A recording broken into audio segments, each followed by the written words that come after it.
Hello, everyone. Welcome, welcome, welcome. Happy Friday. Happy Friday.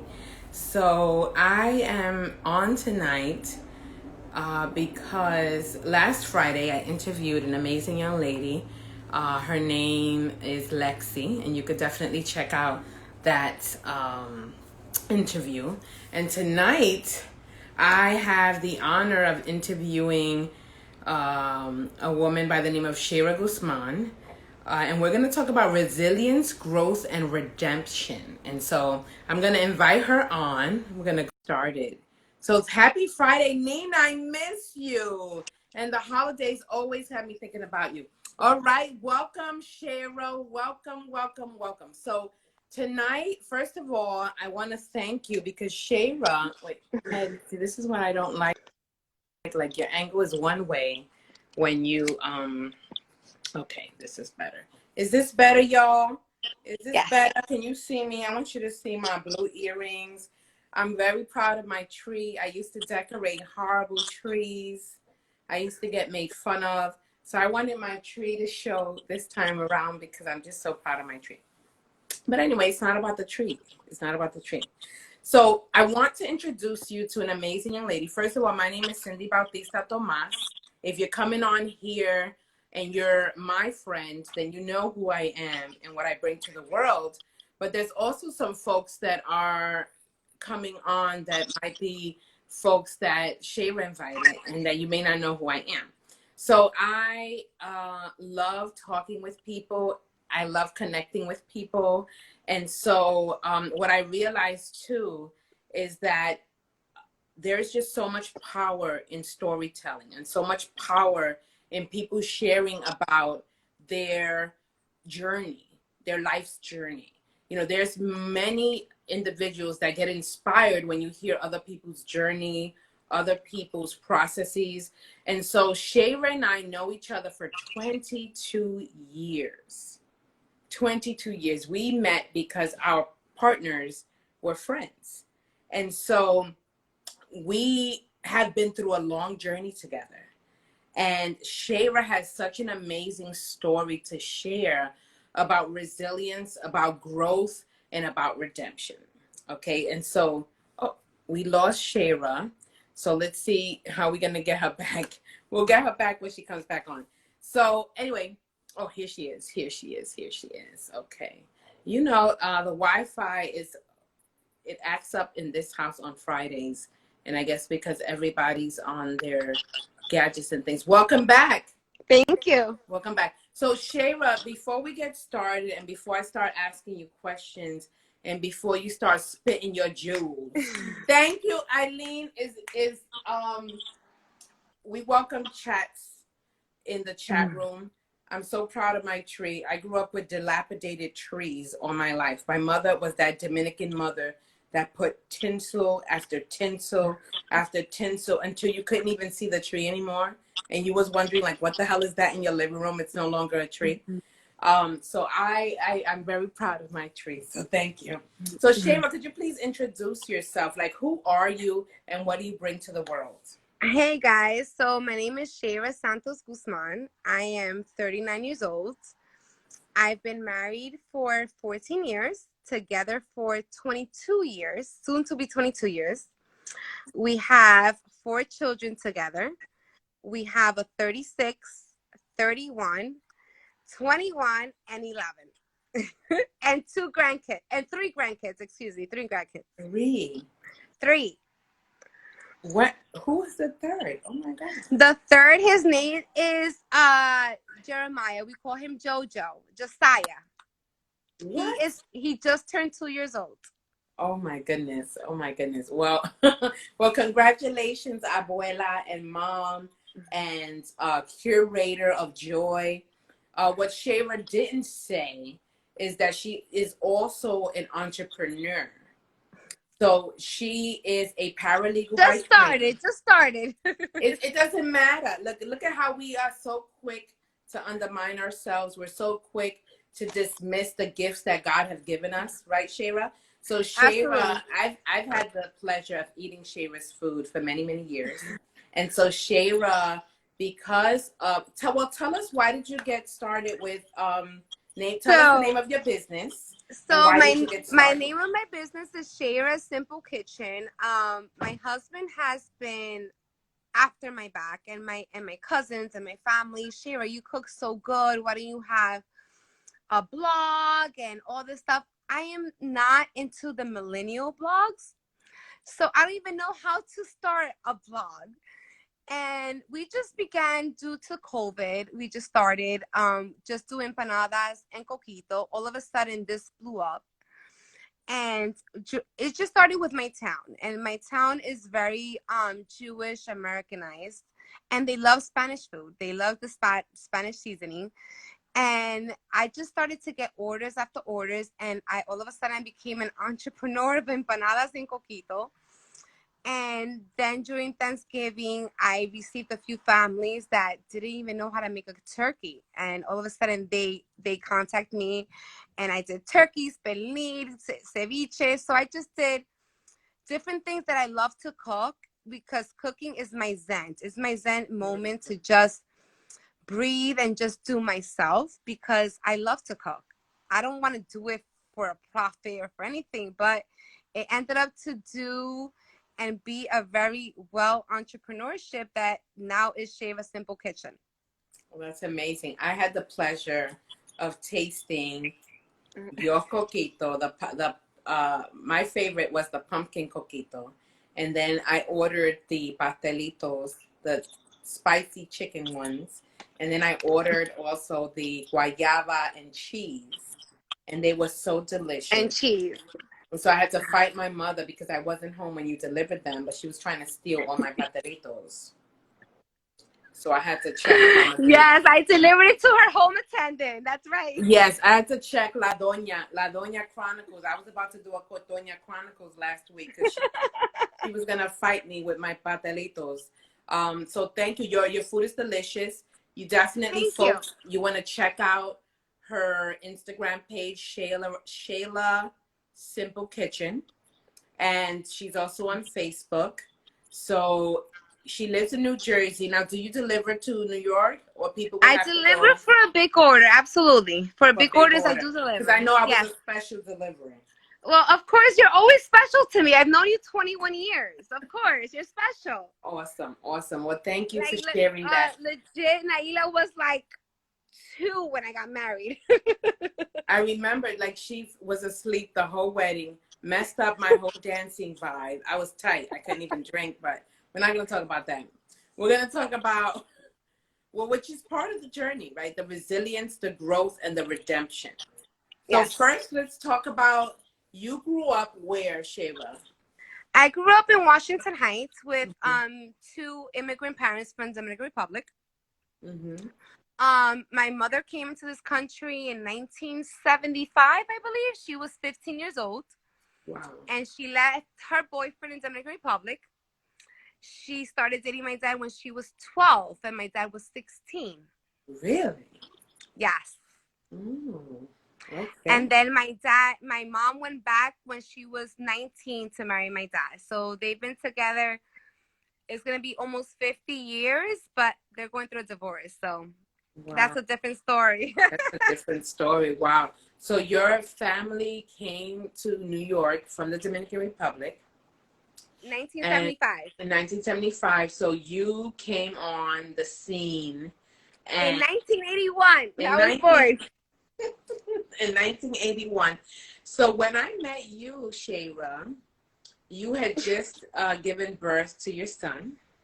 Yes, I was And you, 17 when I given birth. 17 years old. wow. And then you were dating your now husband when I met you. I was. So I graduated high school 16 and pregnant. You know how they had 16 and pregnant and MTV? Which I was a little like upset that why wasn't that on when I was 16 and pregnant so I could make some money. Right? Absolutely. But yeah, I was 16 You would have been a when trick. I got pregnant with my boyfriend. And I graduated high school at 16. I started college, and I found out I was pregnant literally almost 3.5 weeks before I had my son. Wow, you're kidding. I didn't know that No, part. no. You didn't know this part, Cindy. So, yeah. So I had a full ride to college. I never wanted to go away for school, but I wanted to be home. But I know I wanted to do something in criminal justice. Mm-hmm. Mm-hmm. And I legit, when I found out, my mom, first of all, let's rewind. So I went after high school, I went to DR. My dad bought me a trip with 6 other girls. And we spent the entire summer con Fernandito Villanova. ¿Tú sabes lo Villanova. Fernandito? Yes. You're kidding. I slept in the same bed. Yes. What? I slept in his bed, girl. Wait, so they were in your, how did that happen? That's Because one of my girlfriends was actually dating and sleeping with him. oh. Scandal. Yeah. Scandal. Yes. So the whole summer was con Fernandito. That is amazing. I didn't know that. That's no, you didn't. And I was pregnant. Beknownst to me, did not know I was pregnant. wow. And It's chisme, right, Eileen? Es un chisme, coño. So then I was legit we were sleeping with him in his same bed, going to different orchestra nights every night. We literally did 3 or 4 clubs a night. Wow. I was 16 and pregnant, never drank in my life, and was drinking. You didn't show. No, I didn't show. I was 121 pounds. Wow. And legit, literally going club after club, and I thought I was the it girl. Because you was, and you still is. Thank you. And by the 3rd week, I couldn't hang. Because it was 3 and 4 different clubs a night. Y bebiendo, y son tragos, y los tragos. Y trago, the Brugal, and the same songs every night. And then you walking into the club and you're all this shit because you're walking con Fernandito. You know what I'm saying? Right to the 9. I know you, Sheira. You was like, Yes. And then, so after the 3rd week, he was passing through my mother's town, que es de Bonao. And then I was like, I need you to drop me off in my grandma's house because I can't hang with you guys. I just need a week to just recoup. Wait, so your family's from Bonao? My mother's from Bonao. Oh. And he was doing conciertos in Santiago y en La Vega, which you have to pass Bonao.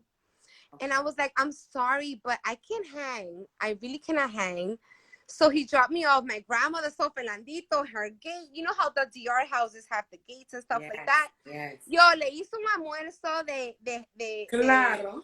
Arroz, frijoles, ensalada, aguacate, bistec, pollo, the whole thing. So they left me there to recoup from the 3 weeks. Yes, girl. And then on the way back, he used to call me his niña mimada. Oh. And then he picked me up. And my grandmother was like, ¿qué tú tienes con Fernandito? I'm like, nothing, mama. I have nothing. And then he picked me up. But that was the first time I threw up, actually, because I drank so much and I didn't even know I was pregnant. Wow. So Thanksgiving happened. I started college in August, the end of August. I started college and I came back. And my house was very liberal in the sense that you could walk naked in my house and it was okay. In that sense, was very liberal. Mm-hmm. So my dad, a typical Dominican man, told my mom, tú tienes que llevar a tu hija al doctor porque tiene los pezones demasiado negros. Wow. Meaning that my nipples was very dark. And literally I had my period the entire 9 months I was pregnant with Andrew. Really?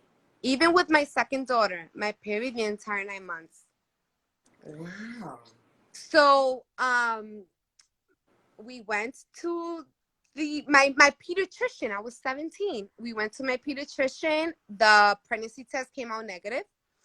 But he, not to sound too vulgar, he examined me vaginal. I think we're all adults here. And then he tells my mother, yo no sé, pero yo creo que tú tienes que llevarla a la emergencia porque tiene como un tumor. Wait a minute, what? Yes. Yes.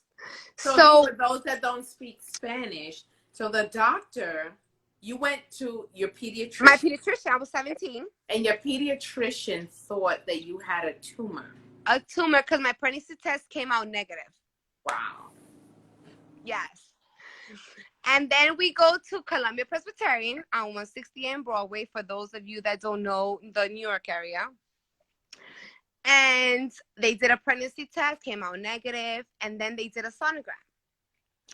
And the sonogram guy comes to me, looks at my stomach, he was like, do you want me to invite you my mother? I'm like, yeah, invite my mother inside. I need my mother inside. I'm 17 years old. And he goes, you're pregnant. I'm like, from where? My stomach is flat. And then he goes, you're lying because your mother's in the room. I'm like, I'm not lying. I have my period. If you want to take my tampon off, I could show you my tampon. And I legit got up from the bed and literally took off my tampon and showed him that I had my period. And then, yes. The Virgin Mary. I love Eileen. Eileen's like, I love the commentary. Oh, I wish I was. My mother still thinks I'm the Virgin Mary, Eileen. Wow. But yeah, so it was legit came out. And then I'm like, damn, like I just started college. Like, I don't believe in abortion, but there's an option for us. I didn't want to have a baby. I wasn't ready for a baby. And I was like, my whole life is ahead of me. So I'm not ready to have a child. I'm 17, full ride. My plan was NYPD, either DEA or FBI. That was my plan. So I already had my plans in my head. And a child is going to intrude in my plan.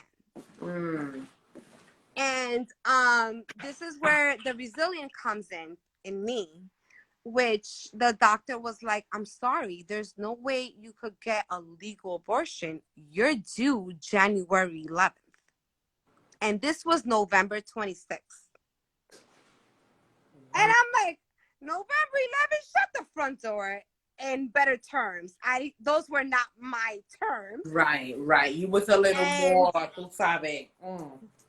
You know my F-bombs, because I have a trucker mouth. No, I was going to do a disclaimer before we came on, actually. And I was going to say my guest likes to use colorful language. Yes, I use a lot of colorful language. So I said, no, I'm not ready. I want to have an abortion. And I know it was not what my family wanted or what is the normal. We're losing you. Do you know what I'm saying? You no, have me now? I lost you for a moment. Yeah, you're good now. So it's not what your mother wanted.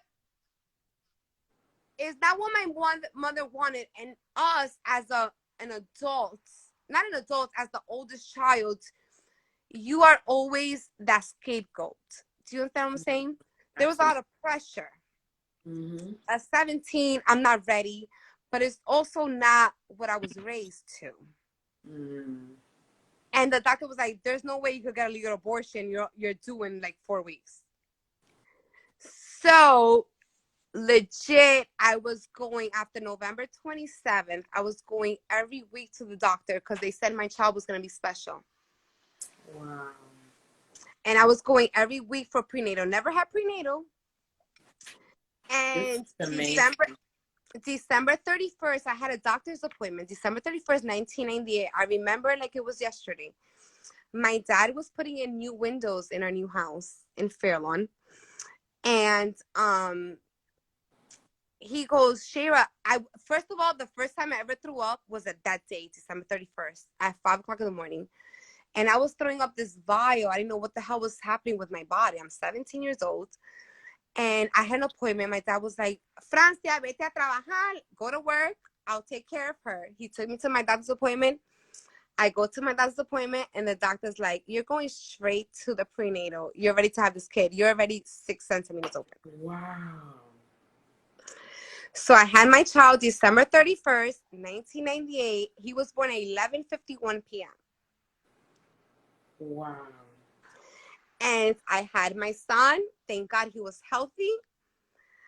Thank God all the desarreglos and all my bad choices from my summer did not affect him. I was super blessed. That became my resilient moment of loving another person besides myself. Wow. So, Sheira, what was your relationship with yourself prior to having Andrew? Oh my gosh, I was so self-centered. I was super self-centered. I couldn't imagine that. I was super self-centered. My father actually moved us from Washington Heights to Fairlawn, which is a county in Bergen County, which is the rich. I was super upset because we moved here, because you're taking me from my family that I've known all my life, that I've known and gone to school, to my 1,038,000 cousins that I have. First cousins, mind you. We're going to the same school, the same routine, going to my grandmother's to eat. My father took us away from that. Wow. And I eventually had to just compromise and just live my life as in the suburbs, which that wasn't me. And I've always said in questions, what happened if my dad wouldn't have moved us to the suburbs? Maybe I wouldn't be a teen mom. But maybe that was God's plan, to make me a teen mom. Maybe I was just, my life was moving too fast. Wow. Wow. So what was going on? So I asked you, what was your relationship with yourself? And you told the story of your father moving y'all to Washington Heights. So if I'm making an assumption, let me know. But it sounds like you had this amazing interconnectedness with your family. I did. Yeah. And then moving to Fairlawn, then there was a rediscovering of what community was, what family was. Absolutely, Cindy. It was a rediscovery because I didn't have friends in Washington Heights. My friends were my cousins. My mother is one out of 24 living children. Dead What? 20. Yes, same mom, same dad. What? Yes. What? That's a whole nother story. Yes. So my friends were my cousins, which people found like, how are you so close to your cousin? And I'm like, those are my friends. It was legit. Our routine when I lived in Washington Heights was going to school, walking to school with your younger siblings, walking back, your parents are at work, and eating dinner and doing your homework in your grandma's house. That was the routine for years. So why my dad wanted to F up this routine was beside me. Like, I was like, why are you moving me to New Jersey? You don't love us.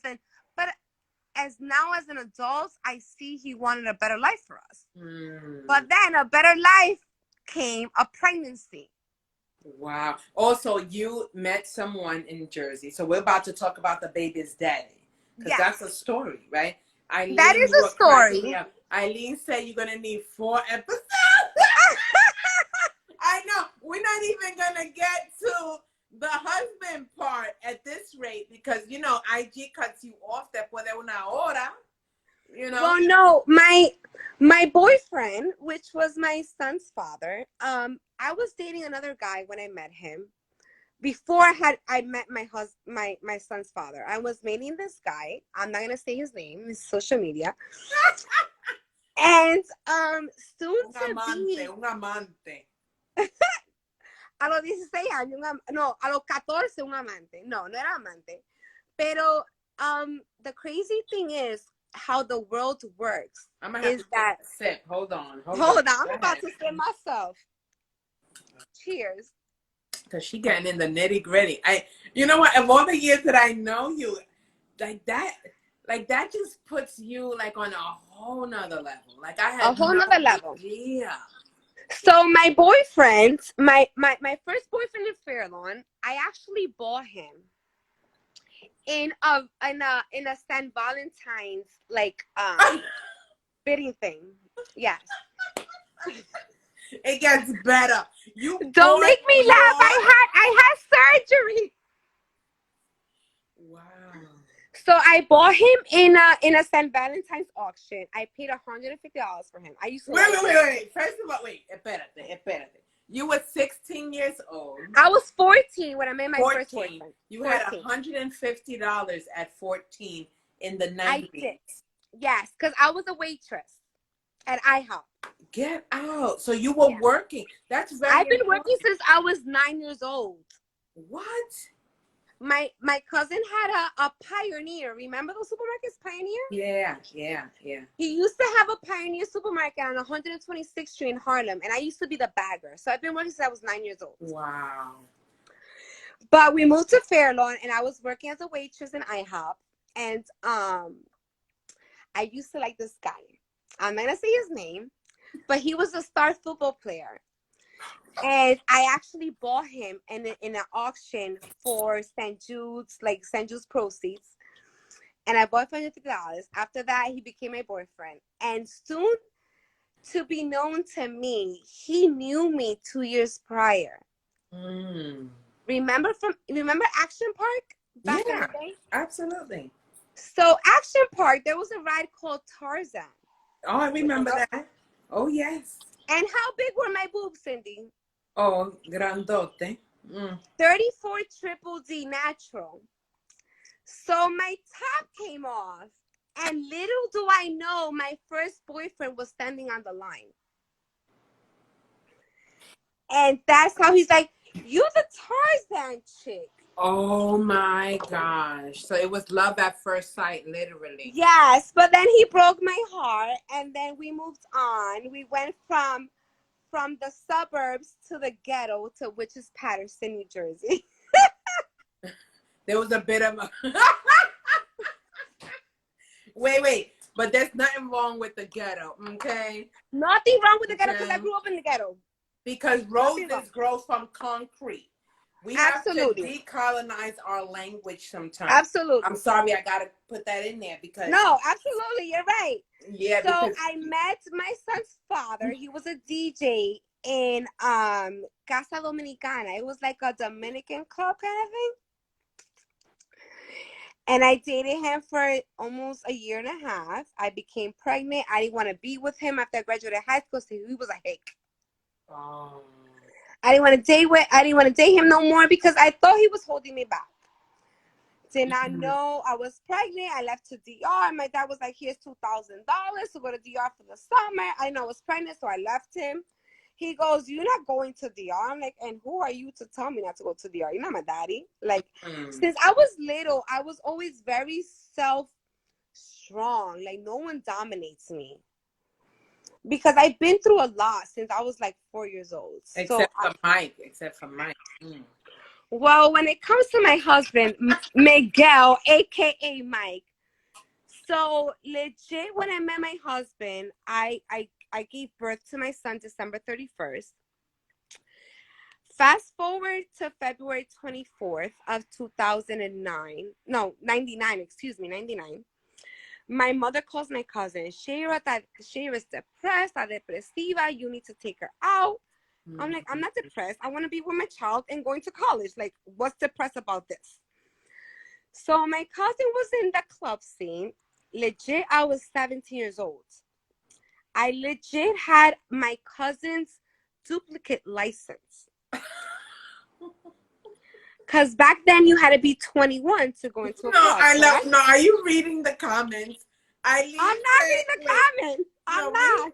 She said, wait, her business is called The Simple Kitchen. For those that are going to listen to the replay, Eileen is serving the comments. She said her business is called The Simple Kitchen. Ain't nothing simple about this queen. Nothing. Absolutely nothing. Eileen, I can't be talking too loud. I just got surgery. Look, and she had oral surgery. I thought she was going to cancel.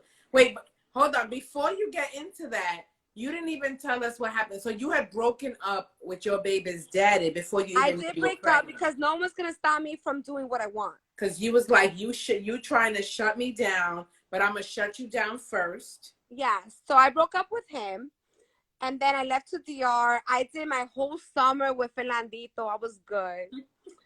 So legit, I come back and my dad tells my mother, "Los pezones, her nipples are too dark. There's no way that's just sun." Because I told my dad I was sunbathing without my top, and my dad was like, "There's no way that is just sun." So my pediatrician did a pregnancy test, came out negative, and then he was like, "You need to go to the hospital." We go to the hospital. And then he goes, "You're pregnant." I'm like, "Shut the front door." In layman's terms. He goes, "No, you're due January 11th. I'm like, "Shut up." I wasn't ready.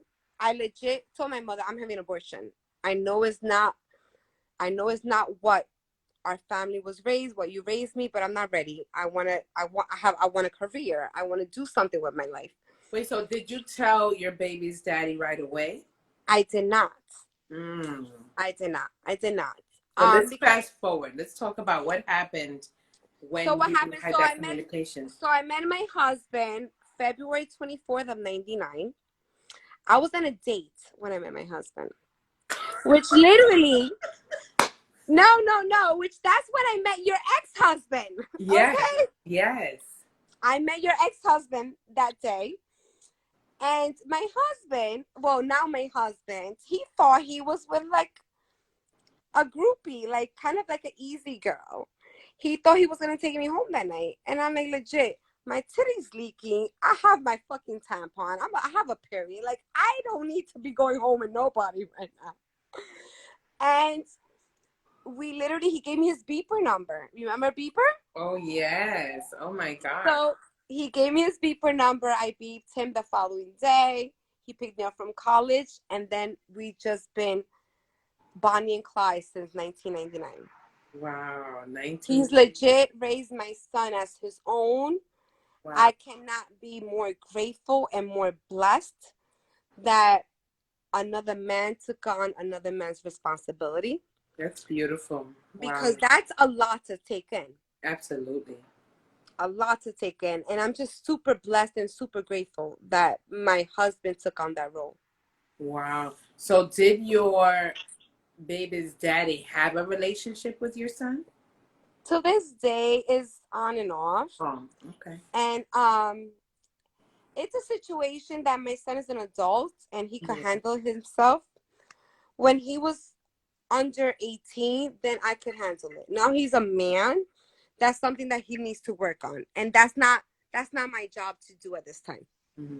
So let's talk about the growth, right? We did the resilience, Yes. right? Where you had to figure it out. As a 17-year-old mother, like you were living your best life in DR. My best life, girl. Coquito, right? I mean, I'm dying. I'm like, I want to know more about that, but that's for another topic.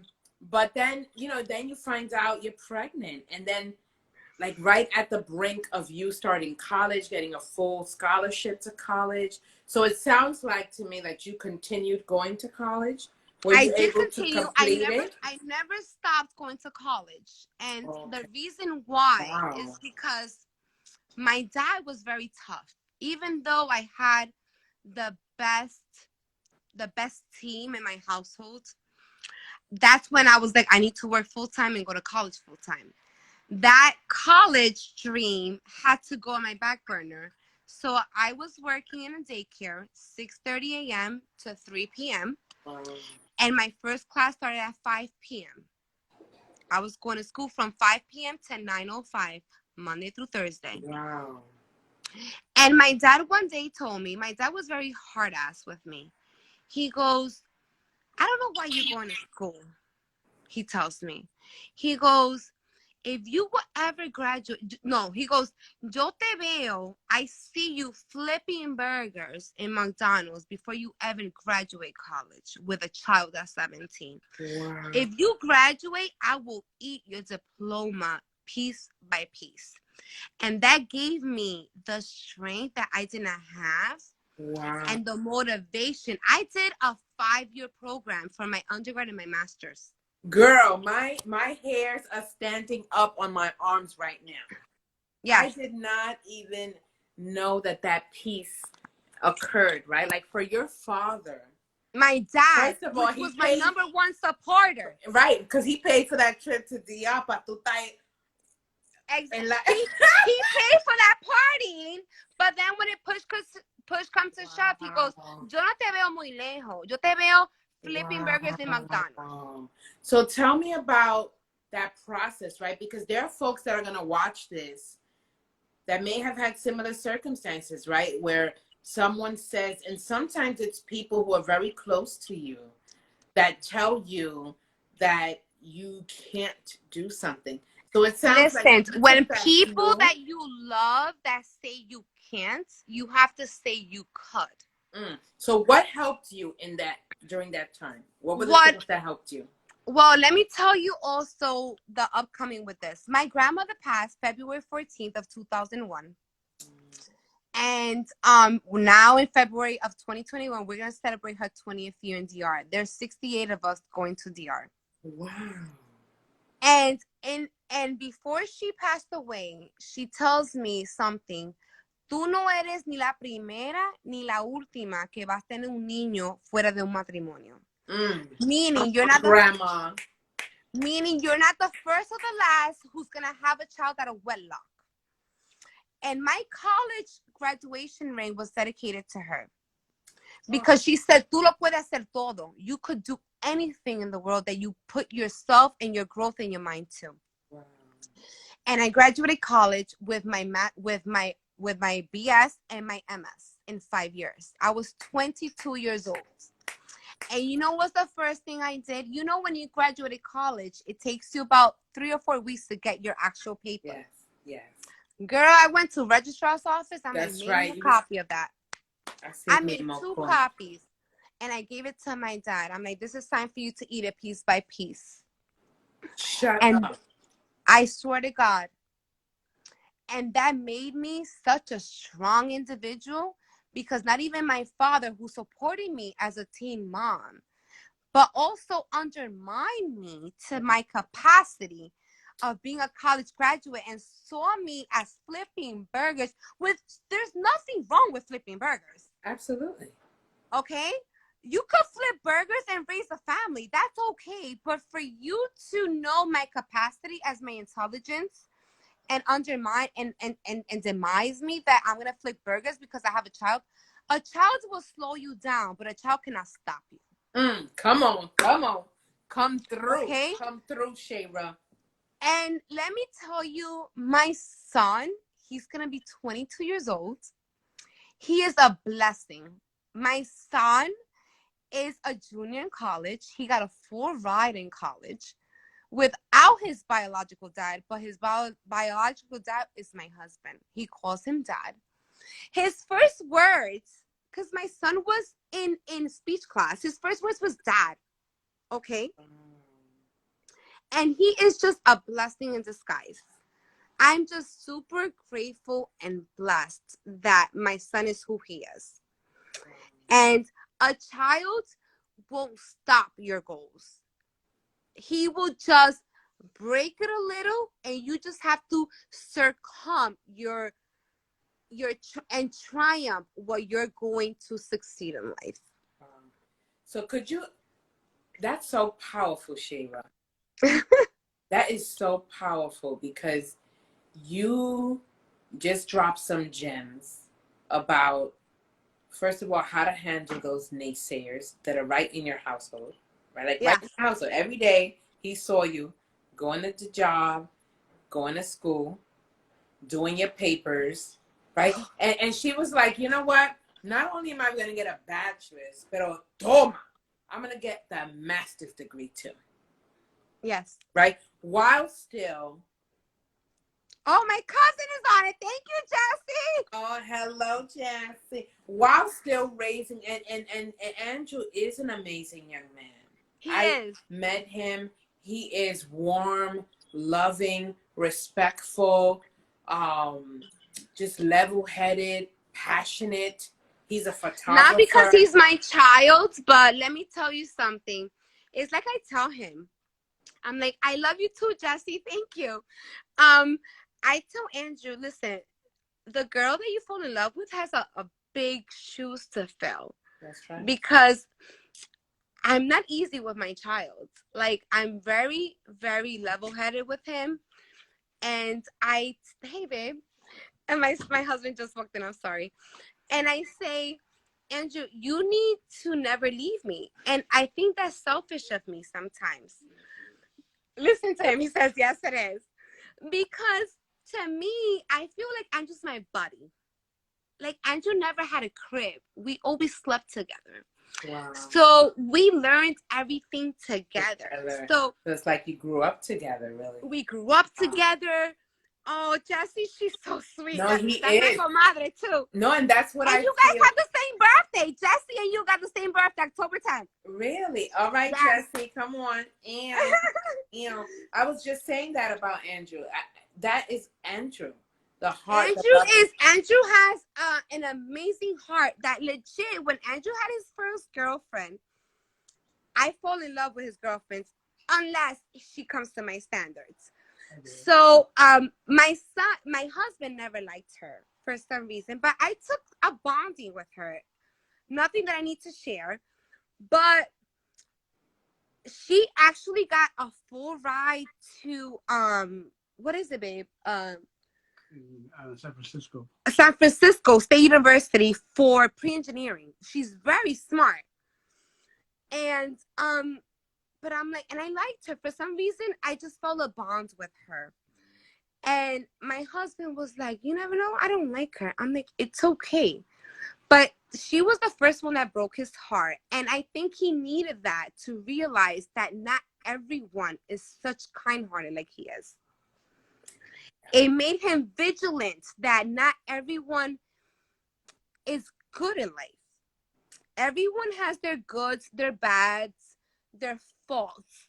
And you need to accept people with their faults. But sometimes people has bad intentions.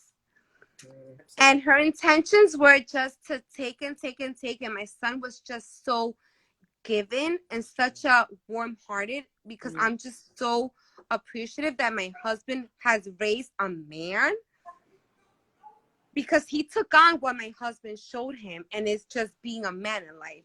Wow. And now he's vigilant in what's his surroundings, and to know that everybody's not 100% out there. Yeah. And he's just an amazing kid. I'm just grateful and blessed that I have this child. Like, I don't know why God blessed me with this child, because he's totally not me. No, and that's okay. I feel like there's this person, I don't remember her name exactly, but Dr. I don't remember the name. But anyway, she's an Indian doctor, and she wrote a book that I read that talks about how the children that come into your lives that you have, like, they're your children, but they're not your children, right? Like, yes. They come for you're borrowed, right? Like, they're on loan to you. My mother's always said that you have your children, yeah. But your kids are borrowed. You don't know their destiny. Yeah, and that your children come to teach you lessons. Yes. Right? And so, amen. So tell me, because you have a daughter, right? Oh, God, that's a different story. Yo, diva. She is a diva. She's me times 4 times -4. She is a diva. So how old is your daughter? So Ashley, double E. Make sure you spell it double E. She will correct you. She'll be 12 in February. So Ashley came out of love. There's a difference when you procreate. And when then you have a child out of love. Because my husband does have other children, which he's an amazing dad. My husband raised his 2 children since they were 4 and 2. Like, the mom literally dropped them off and, like, it's your turn. So my husband, I've been a step-parent to them since I was 17. The other, Angel was 12. Wow. So I was 17 with a stepson at 12 years old. Wow. But my husband he has raised them, and there's a difference when you procreate just when you're just having intercourse as a teenager and just having, and then oops, there's a child, and then you procreate out of love. So Ashley, she wanted to come out of love. It took me a while to have Ashley. It took me 2 years to have Ashley. I was on the depot, and Ashley is a different case. Ashley is 11 going on 50. Ashley is a very old soul, meaning even to the music that she listens to. Ashley's in 6th grade and she's taking 8th grade classes. That's what I'm talking about. Ashley, her state exams is like over what the rate is. Ashley, by the time she was 4, you ask her what's your favorite color, she says it's green because green is money. Okay, Ashley. Ashley, by the time she was what, 8 or 9? 8 or 9, she says she wants to study in Europe because she wants to talk with an accent. So Ashley's a special breed than my son, excuse me. Ashley is just a special breed that you just have to love her with love, tender love and care, some TLC. Right. Like, she'll be talking to my husband, and my husband's like, did she just curse me out without saying a curse word? Because she uses big words. You did that. Y'all did that. Y'all did that. Like, Ashley, she blackmails me. Like, if you buy your Gucci slides, you need to buy me Gucci slides, or else Daddy would know. I call you. She's very expensive. By the time she was like 7, she wanted to go to Europe, and I spoke to my sister because I'd never been to Europe. I don't desire to go to Europe. And I spoke to my sister. She's been there a few times, and she goes, she's not gonna appreciate it until she's like 15, 16. And then I'm like, actually, Titi Sharon says that you're not gonna appreciate it until you 15. Who died and made Titi Sharon God? Oh yeah, That was her answer. So she's very, even her music is very old. So she's like, she listens to music that like, damn, did I breed you? Like, legit, like, did you come for me? But no, she's very special. She's taking legit this semester. This is her first middle school. She's in 6th grade. Yeah. She's taking 8 college credits. What? Yes. For math and English, because she succeeded her state exam. That's wow. So we calculated by the time she's done through high school, if she continues, she's gonna be exempt from math and English in college. So she's gonna be legit. Amazing. So I mean, that's amazing, and I can only imagine, and I could definitely feel it from what you shared, that it being a pregnancy that was co-created with love. There was definitely it's a difference. There was a level of nurturing, a level of maturity that you got to as a result of your absolutely from right? 17 to 26. There's a big difference. Absolutely. Legit, my kids are legit 10 years apart. Not that I don't love my first son, but he's my buddy. Like, no one can mess with him. I will mess somebody up over him. But when it comes to Ashley, it's something that it was wanted. Yeah. There's a difference. Mm-hmm. It's something that came from our love, and it's something that my husband, people say he rocked the cradle because I was 17, he was 31. Wow. But to his defense, I lied about my age. I told him he was 23. I told him I was 23. And he found out my real age until my 18th birthday, a year later. You're kidding. No. And your husband told, your ex-husband, excuse me, said, do you know you're dating a 17-year-old? And he goes, no, she told me she's 23. And every time he used to ask me, let me see your driver's license. I'm like, I don't have it. He goes, how are you driving without your driver's license? Oh my goodness. That's amazing. Like that. But you know what? To me, everything happens for a reason. To me, God, and that was meant for us. My journey and my struggles and my growth, because growth doesn't have to be age. Exactly. Growth could be you could grow out of relationships. Mm-hmm. You could grow out of obviously your age. You could grow out of your career. Absolutely. There's so many growth. Growth is not defined to one definition. Mm-hmm. People just define growth. Oh, so I'm 39, I'm gonna be 40. That's not only growth. Mm-hmm. Growth could be career wise, could be school wise. Learning could be knowledge and could be growth. Even letting that friend that's not a good friend of 30 years could be growth, and you let her behind. Mm. So growth is a lot of things. And I think these past 2 years of my life has been the most struggle of my life. Now, why is that? Well, the last 2 years of my life has been very tough for me. My parents are going through a divorce. That's one. Before that, my husband had a very horrific work accident at the Freedom Tower. Wow. My husband, the way my daughter calls it, Daddy builds New York City, because my husband does all the high sky rises of New York City. He was the HVAC of all those Bloombergs and AOL buildings, and all those built buildings and the beautiful scenery that you see in New York. My husband has built.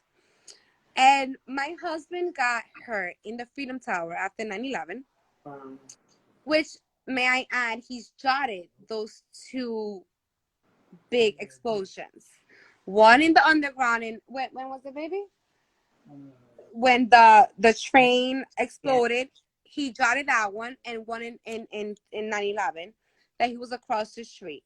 What? And, yes, and I'm so grateful that he's here. Wow. And after that, he did the recovery, and he built the Freedom Tower with the whole Oculus and everything he built. And there was this Sunday that, when you had that weekend that you just drinking with your partner. And he goes, it was a Saturday. He goes, damn, babe, I don't want to go to work. This is Sunday morning. He needs to be at work at 6 a.m. And I'm like, dude, you better get up because we got a vacation coming up. I'm like, we got to go to Cancun in 4 to 5 days. What are you talking about? You better go to work because that's triple time. That's Sunday time. And he goes, damn, babe, I feel so hungover. I'm like, you going? And then you get that phone call that a machine fell on your husband. What? Yes. So all hell broke loose. So a jigsaw fell on my husband's shoulder. It ended up breaking his vertebrae. And my husband went to surgery. Not just one surgery. I'm talking about 6 surgeries in 1 week. Wow. And at that time, I was 37 years old. And my husband, when he came out of surgery, he didn't feel his legs. So my husband was handicapped and did not feel his legs from his waist down. And me, as the strong woman that I am, I cannot break down in front of him. I have to be the strong Sheira that I'm always am. But I'm dying inside. He goes, babe, I can't feel my legs. I'm like, babe, it's just you came out of surgery, so I'm trying to put that smiley face. So after that, when I told the doctor, listen, he's not feeling his legs. What's wrong? After that, he went to 3 more surgeries. My husband went in with 218, 20 pounds. He came out 11 months later in a coma with 125 pounds in a wheelchair. Wow.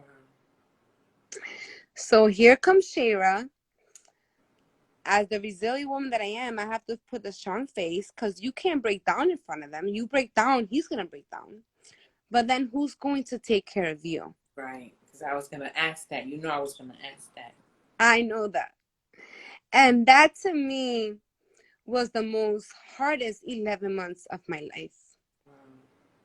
I had to call my mom. Mom, you need to take the kids out of school. My life right now is going to work and taking care of my husband. My husband was in a coma. He was in the hospital. He never slept one day alone. I literally was going dressed to work from the hospital. Wow. I remember your ex-husband and the kids went to see him. Yeah. Then Naila was kind of surprised that she saw her godfather in a wheelchair. And everyone that sees him, and I'm like, you know what? Fuck it. If God wants me to have a husband in a wheelchair, that's what it's gonna be. My husband in a wheelchair. And after 3 or 4 months, my husband, I was telling the doctor, I'm like, my husband needs some sun. He needs sun. He's been here since April, right, babe? Since April. I'm like, I need to get him out. April 15th. And I said, and this was already June, right before his birthday. I'm like, he needs sun. I need to take him out. I need a permit. I need to take him out because it's driving me crazy. Imagine him. I legit walked from 23rd Street to the World Trade Center where it happens. In the wheelchair. In the wheelchair. Wow. At 121 pounds myself. And I walked through Chinatown, got some mangoes. And I just had a smile in my face. Wow. And I was just happy that my husband got some sunlight. And people would look at him so weird. I'm like, what the hell are you looking at? You never seen a man in a wheelchair? Like, what the hell? Like, I was so self-conscious now that I had to doubt that God dealt me these cards. Mm. And that now I had to be surveillance and seeing what's around me for someone with a wheelchair. Now, Sheira, I remember during that time, you were on social media heavy. And you were documenting your days at the hospital. Oh, it was so hard. And I remember calling y'all one day. Yes. And I was having a drink, and you was having a drink at the hospital. And, you know, the joy that exuded from you. I remember hanging up with you and crying to my husband. No, you never told me that. Yeah, of course I didn't tell you that. I didn't want to tell you that. Why didn't you tell me that? And telling my husband, like, wow, what an amazing woman, and what a resiliency, growth, especially me knowing you way back then. And I was a baby. Thought, right, which I hated your sister with her big booty. No, and who'd have thought, right? No, and it goes to show, right? Like, we don't dictate what happens in our lives, right? And when you're married, right? Like, that's a whole nother level of commitment. Because I would imagine that being paralyzed, it impacted significant areas of your life, okay? Like, let's keep it real. Let's keep it real, right? Cindy. And it also impacted your children, right? How they were seeing him. I'm sure they were scared, and you had to be the one to give them solace, to make sure that they knew that everything was all right. Abraham. You know? No, absolutely. No. You know, so what were the things, because there's people going through stuff right now, Sheira, and you know, I'm a social worker, so I hear a lot, I see a lot, and it never gets old when people hear what are the tools that folks are using to, not, because you didn't just survive, mama. You didn't just survive. Like, you thrive, and you haven't even touched the surface, right, of what God has for you right now. You haven't. I know that. But what were the tools that kept you going? What were the things that you did? Okay. To me, literally, I'm gonna tell you how it started. So there was a little park across the street from the hospital. After I used to leave him sleeping, I just used to go across the street. There was a little liquor store, so I used to buy like the little. No, legit, I'm being honest. I used to buy like the little small wine. That's right. And I used to drink and smoke my cigarettes because you couldn't smoke in the hospital, obviously. And I used to cry. I used to cry by myself. Wow. But I couldn't cry in front of him because I was that strong, Sheira. Wow. Like, everyone was like, Sheira, you're so strong. You're so strong. Like, I can't believe you're so strong. Legit, guys, I'm really not that strong. I'm legit a human, like you. Like, but I have to be strong in front of my husband. If I break down, he's gonna break down. Yeah. So my zen was crying in that little park and talking to my mother on FaceTime every night. And because my husband didn't even want to tell our closest family, just the little people that I trusted. just FaceTime and just break down in front of them, and then lipstick, I'm on, I'm upstairs, I'm good. So so I want to stop for a moment and acknowledge that what you did was you reached out to your resources. You reached out to your network. You have to. You allowed yourself to feel the feelings. You have to. You're strong, but you need that support. Mm. If you have, even if it's your next door neighbor, it doesn't have to be immediate family. You have to have someone that you could trust, or that you could just give them all your thoughts of the day, just to say what you need to say. Someone that could listen. Because I don't need you to talk. I just need you to listen to what I'm going through of the day. And then after that, everything came good. Then he went to rehab. The wheelchair did not bother me as much as it bothered him. Mm. The wheelchair to me was a piece of junk. It was just a piece of fucking like tool or whatever. That eventually I had to get surgery on my shoulder.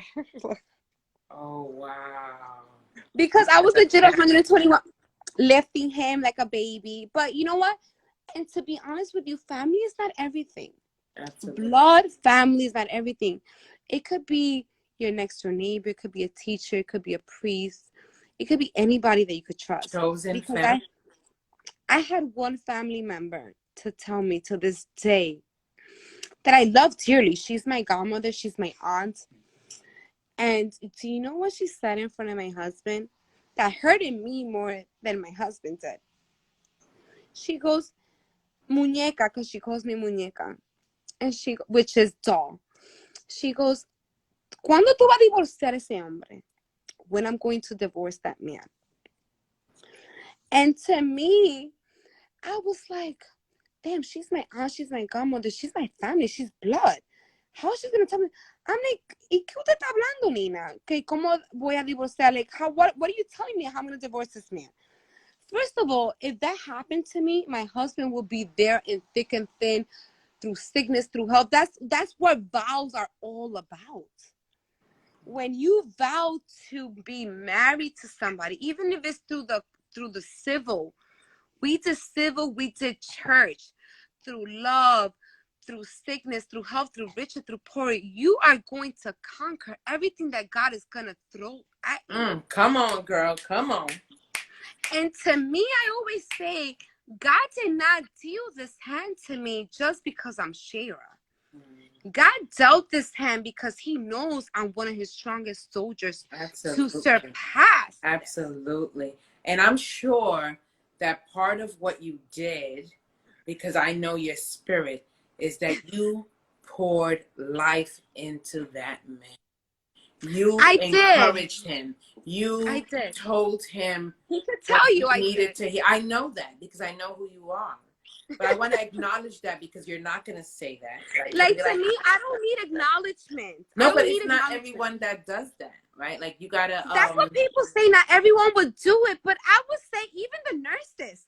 Because my husband would not let, not even a nurse, not even wipe a tear from his eye. I used to wake up. I used to put my alarm legit at 4:15 in the morning. Because he's in the east side. I live in Jersey and I work in Jersey. I need to be at work by 9. So for me to give him his 45 minutes of bathing time, I need to wake up at 4:15. If I did not hit the FDR by 6:20, I would not be in New Jersey by 9 a.m. Wow. And I did that for 11 months. I got to the point that I was legit taking my lunch hour in my car for an hour. And I did this for almost 7 months. And I didn't do this because of obligation, guys. No. I did this because of love. Because you lose ese negro chulo, coño. He's here. So, what I didn't mention early on is Mike and Sheira are my daughter's godparents, right? And so, you know, there is so much about who you are and what you bring to the space that encourages so many other people around you. And that's why when we spoke, I said, girl, you got to share your story because... I have a story, and I think my story is powerful in since what I went through as a child, through this domestic violence, through family being in drug trafficking, and I've seen it all. Wow. Nothing that comes my way surprises me. And I've told my husband, I'm like, listen, you got into an accident, we lose our house, we lose our house. We're not the first or the last to lose our house in foreclosure. Right. And I have no reason to going back to an apartment. I grew up in an apartment and I could live in an apartment.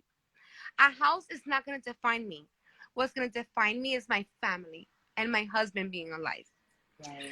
If God gave me my husband back and gave him a second chance in life, it's just to live life to your potential. And God, do not take, and guys, and I'm telling you, whoever's watching, don't take life for granted.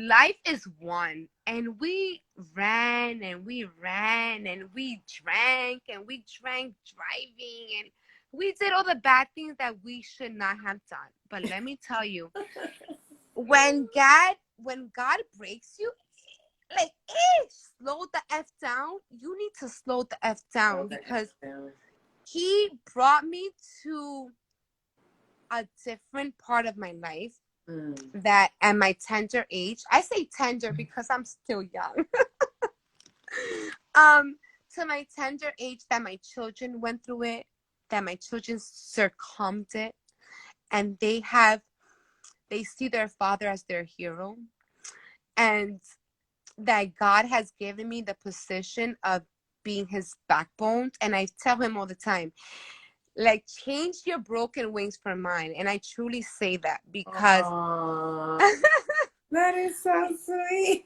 No, because listen, love is one thing, but you know who has your back when you're downfall. And you know who's your family at the end of the day. Listen, I didn't need money. I didn't need food. I just needed that phone call, be like, hey, are you guys okay? Wow. And there's legit a few handful that I could say that literally checked up on me. And that's what I needed at the wrong, because at the long run, after all this and done, I had to bring my husband home in a wheelchair, guys. And then what happened to my mental being?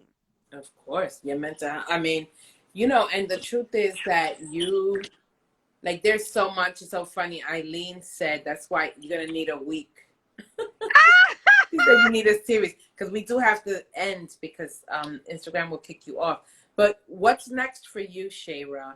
And what do you want? What's next for us, to me, I think, is the ending. God has possibilities that I don't even know. Wow. And I think we have learned from our mistakes, because our mistakes don't define you. Even I had a child out of wedlock, it does not define me. It's what makes you.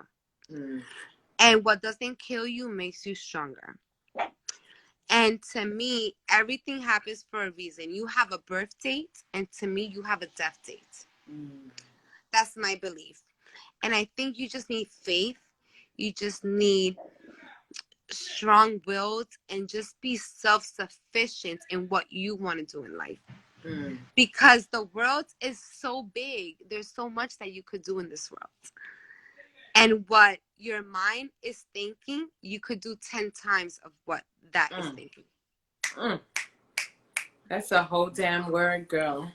Well, thank you, Sheira, so much for thank you for having candid conversations. Like, we didn't we didn't plan what, we said we were going to talk about patience, growth, and redemption, but we didn't say, okay, you say this, you say that. Like, I love what candid conversation is all about, is whatever comes to mind. Like, whatever comes up. And I want to tell you that I love you so much, you and Mike. And I love you too. Pray that God continues. And I'm sorry I sound kind of iffy because of my surgery. I know. Now you got to go rest, because you've been talking and it might hurt you. I'm sorry. Oh, she's good. She's good, y'all. She's going to be good. And so please follow Sheira on the La Santera Sheira Simple Joy. Kitchen. Sheira Simple Kitchen. Whatever your needs is, all my menus on there. I will truly just bless you, and it comes from an amazing, blessed household. And my journey is soon to be succumbed, because God has my plans. You just started. I mean, we didn't even get to talk about how shavers can. Anyway, but that's okay. Thank you for coming, everybody. I love you. I love you guys for La tuning in. Santera, Thank you I so love much. you. And Sheira, my heart and soul. You have a wonderful evening. Love you. I love you Bye-bye. guys. Bye-bye. Thank you, Take Sandy. care. Bye-bye. Bye. Thank you. Oh, she loves my tree. Oh, thank you for loving on my tree. Bye. Bye. Love you guys. Thank you. Love you too.